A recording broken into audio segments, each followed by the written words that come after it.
अस्सलामुअलैकुम वरहमतुल्लाहि वबरकातुहू। बिस्मिल्लाहिर्रहमानिर्रहीम। मुअज़्ज़ज़ सामीईन इकराम, फ़िरऔन तारीख़ में वो ज़ालिम बादशाह गुज़रा है जिसने खुदाई का दावा किया था, जिसके जुल्म की दास्तानों से तारीख़ के औराक़ भरे पड़े हैं। बनी इसराइल को ग़ुलाम बनाकर उन पर बड़े मज़ालिम ढाए थे। अपनी बांदी हज़रत मशाता और अपनी बीवी हज़रत आसिया रज़ियल्लाहु अन्हा पर जुल्म के पहाड़ तोड़कर उनको शहीद कर डाला था। आखिरकार अल्लाह ताला ने उसको उसके तकब्बुर के साथ दरियाए नील में गर्क कर दिया, उसकी हुकूमत को नेस्तो नाबूद और तहस नहस कर डाला और रहती दुनिया तक के लिए उसको इबरत का निशान बनाकर ये साबित कर दिया कि तकब्बुर का अंजाम सिर्फ बर्बादी है और तकब्बुर सिर्फ अल्लाह की चादर है। फ़िरऔन के महल में मशाता नामी एक औरत फ़िरऔन की बेटियों के बाल संवारा करती थी। एक बार वो फ़िरऔन की बेटी के बाल संवार रही थी कि उनके हाथ से कंघी नीचे गिर गई। जब वो कंघी उठाने लगी तो उन्होंने अल्लाह का नाम लिया। जब मशाता ने अल्लाह रब्बुल इज़्ज़त का नाम लिया तो फ़िरऔन की बेटी समझ गई कि ये तो मेरे वालिद को माबूद नहीं मानती, बल्कि हज़रत मूसा अलैहिस्सलाम के अल्लाह पर ईमान रखती है। चुनाचे उस लड़की ने मशाता से पूछा कि क्या तुम मेरे वालिद को अल्लाह नहीं मानती हो? उन्होंने कहा कि हरगिज़ नहीं, मेरा खुदा तो वो है जो हज़रत मूसा अलैहिस्सलाम का परवरदिगार है। जब लड़की ने मशाता का दो टूक जवाब सुना तो वो भागकर अपने बाप के पास गई और कहने लगी कि आपके महल में आपके ज़ेरे साया रहने वाली औरत आपको तो खुदा ही नहीं मानती। बेटी की बातें सुनकर फ़िरऔन गुस्से में आ गया।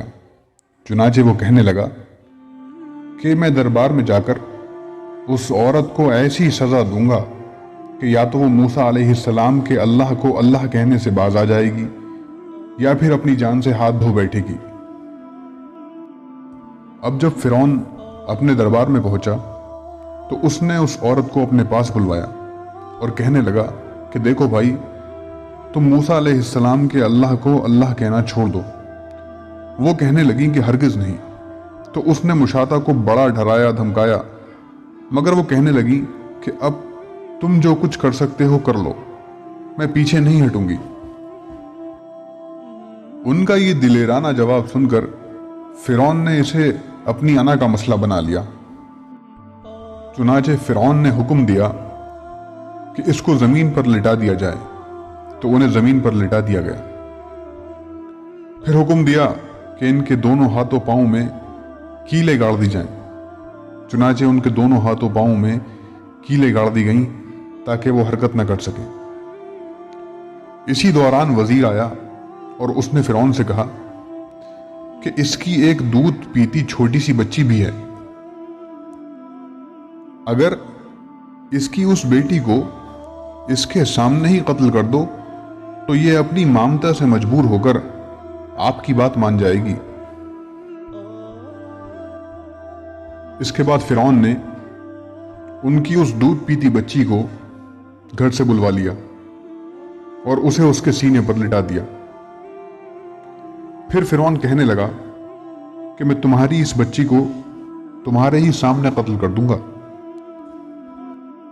हज़रत मशाता फ़िरऔन की इतनी बड़ी धमकी सुनकर भी ये कहने लगी कि अब मेरे दिल में इत्मीनान इतना भर चुका है कि मैं अपनी आंखों से बेटी को खून में लथपथ तड़पता तो देख सकती हूं, मगर मैं अपने ईमान का खून नहीं कर सकती। चुनाचे मशाता के सीने पर ही उनकी मासूम बच्चे की गर्दन काट दी गई।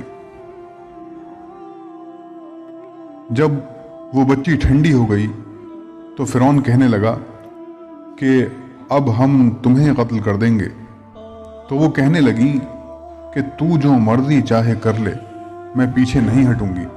बिल आखिर उस जालिम ने उनको भी शहीद कर दिया। इसके बाद फ़िरऔन जब हज़रत मशाता को शहीद करवाकर अपने घर पहुंचा तो अपनी बीवी हजरत आसिया रज़ी अल्लाह अन्हा से कहने लगा कि आज ये वाक़या पेश आया है कि मैंने एक औरत को इबरतनाक सज़ा दी है।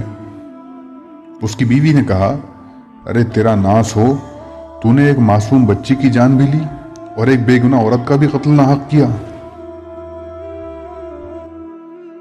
फिरौन कहने लगा कि मैंने उसको इसलिए इबरतनाक सज़ा दी है कि वो मुझे खुदा नहीं मानती थी। ये सुनकर हजरत आसिया रज़ी अल्लाह अन्हा ने कहा कि खुदा तो मैं भी तुझे नहीं मानती, बल्कि तू तो एक आम इंसान है। जब फिरौन ने यह सुना तो हैरान रह गया, क्योंकि उसे हजरत आसिया रज़ी अल्लाह अन्हा से बड़ी मोहब्बत थी। हजरत आसिया रज़ी अल्लाह अन्हा को अल्लाह ताला ने बड़ा हुस्न जमाल अता किया था। फिरौन ने उन्हें पूरी कौम की औरतों से चुनकर उनके हुस्न की वजह से अपनी बीवी बनाया था। इस वजह से वो उनसे बड़ी मोहब्बत करता था। चुनाचे फिरौन कहने लगा कि ये तुम कैसी बातें करती हो। वो कहने लगी कि मैं बिल्कुल ठीक कह रही हूं कि तू झूठा है। परवरदिगार तो वही है जिसका पैगाम लेकर हजरत मूसा अलैहिस्सलाम तशरीफ लाए हैं। फिरौन ने ये बात सुनी तो उसे बहुत गुस्सा आया, लिहाजा कहने लगा कि मैं तुम्हारा भी वही हश्र करवाऊंगा जो मैंने मशाता का करवाया है। वो कहने लगी कि तू जो चाहता है कर ले, मेरे साथ मेरा परवरदिगार है। अब मैंने ये फैसला कर लिया है कि मैं अपने परवरदिगार को कभी नहीं छोड़ सकती। अलबत्ता तेरी हर चीज को लात मार सकती हूं। जब उसने ये बातें सुनी तो वो फिर दरबार में आया और उसने फिर से लोगों को जमा किया और कहने लगा कि देखो ये कितनी बड़ी साजिश हो गई है। मूसा अलैहिस्सलाम ने मेरी बीवी को भी बहका लिया है। आज मैं इस औरत को या तो मार डालूंगा या फिर वो अपनी बात से हट जाएगी। चुनाचे उसने हजरत आसिया रज़ी अल्लाह अन्हा को गिरफ्तार करवा लिया। एक वक्त था कि वो मलका थीं और उनके इशारे पर नौकर चाकर भाग भाग कर काम किया करते थे। लोग एहतराम की वजह से उनकी तरफ आंख उठाकर भी नहीं देखते थे, और आज वो फिरौन के दरबार में मुल्जिमाना बनकर खड़ी हैं, सिर्फ अल्लाह की मोहब्बत में। फिर फिरौन हजरत आसिया रज़ी अल्लाह अन्हा से कहने लगा कि तू इतने आली शान महल में रहती है, इतनी नेमतों में पली है, और मैंने तुझे अपनी महबूबा बनाया, लेकिन मैं सब कुछ तुझसे छीन लूंगा। बेहतर यह है कि तू अब भी बाज आ जा और मुझे अल्लाह मान ले। हजरत आसिया रज़ी अल्लाह अन्हा कहने लगी कि मैंने अब ईमान कबूल कर लिया है, इसलिए मैं अपनी बात से पीछे नहीं हट सकती। चुनाचे फिरौन ने फैसला कर लिया कि मैं इसे भी सजा दूंगा। इसके बाद फिरौन ने सबसे पहले सजा के तौर पर उन्हें रुस्वा करने का फैसला किया। चुनाचे उसने कहा कि सबसे पहले इस औरत के जिस्म से लिबास उतार दिया जाए। अब सोचने की बात है कि किसी मर्द को कहा जाए कि तुझे लोगों के दरमियान बेलिबास कर देंगे तो उसको कैसी शर्म आती है। अब वो चाहता है कि ज़मीन फट जाए और मैं उसमें समा जाऊं, और वो औरत के अंदर तो अल्लाह ताला ने शर्म और हया ज्यादा रखी होती है। फिरौन ने उनके जिस्म से लिबास उतरवा दिया और वो कैसी सूरत हाल का शिकार हुई। एक तरफ ईमान है और दूसरी तरफ इम्तिहान है, लेकिन वो डटी रही। फिरौन ने कहा, अच्छा अगर अब भी नहीं मानती तो मैं तुझे इस तरह का अजाब दूंगा। चुनाचे फिरौन ने कहा कि इसका मुंह मेरे महल की तरफ करके लिटा दो, ताकि आखिरी वक्त भी निगाहें इसकी मेरे महल पर लगी रहें और इसके जहन में ये बात रहे कि मैं इन नेमतों को ठुकराकर जलील और ख्वार होकर मर रही हूं। लिहाजा उन्हें फिरौन के हुक्म के मुताबिक लिटा दिया गया।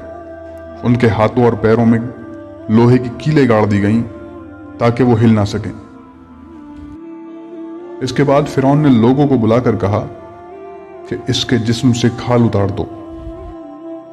اس ظالم نے زندہ کے جسم سے کھال اتروا دی، وہ بھی عورت، نازک بدن، مگر وہ اس کو برداشت کرتی رہیں۔ انہیں اللہ کے نام پر تکلیف دی جا رہی تھی۔ اس طرح ان کے جسم سے کھال کو الگ کر دیا گیا۔ اللہ کی شان دیکھیں کہ وہ ابھی بھی زندہ تھیں، مگر جسم زخم بن چکا تھا۔ فرعون کا دل اب تک ٹھنڈا نہیں ہوا تھا، چنانچہ وہ کہنے لگا کہ مرچیں لاؤ اور اس کے پورے جسم پر چھڑک دو۔ حضرت آسیہ رضی اللہ عنہا کے جسم پر مرچیں ڈال دی گئیں تو وہ مچھلی کی طرح تڑپنے لگیں۔ اس تڑپنے کی حالت میں انہوں نے اللہ تعالیٰ کے حضور ایک دعا مانگی کہ اے اللہ، فرعون کا محل سامنے ہے اور وہ یہ کہتا ہے کہ ہم نے تمہیں اس محل سے نکال دیا، آج کے بعد تم اس محل میں نہیں جا سکو گی، اس لیے اے اللہ مجھے اس محل کے بدلے جنت میں تیرے پاس ایک گھر چاہیے، اور مجھے فرعون اور اس کے عمل سے نجات عطا فرما۔ اللہ تعالیٰ نے اسی حال میں ان کو شہادت کے مرتبے پر فائز فرمایا اور جنت میں حضور صلی اللہ علیہ وسلم کی زوجہ محترمہ بنا دیا۔ محترم عزیز دوستو، ماضی میں لوگوں نے کیسی کیسی قربانیاں دے کر اپنے ایمان کو بچایا ہے۔ ظلم کے پہاڑ سہ لیے لیکن ایمان کا سودا نہ کیا، ہر باطل طاقت سے ٹکرا گئے لیکن اللہ کو ناراض نہ کیا۔ آج اس گئے گزرے دور میں ہم سے بہت چھوٹی قربانی مانگی جاتی ہے۔ کیا ہم اتنے احسان فراموش اور اتنے گئے گزرے ہو گئے کہ 5 وقت کی نماز بھی نہ پڑھ سکیں؟ اللہ تعالی ہمیں عمل کی توفیق عطا فرمائے۔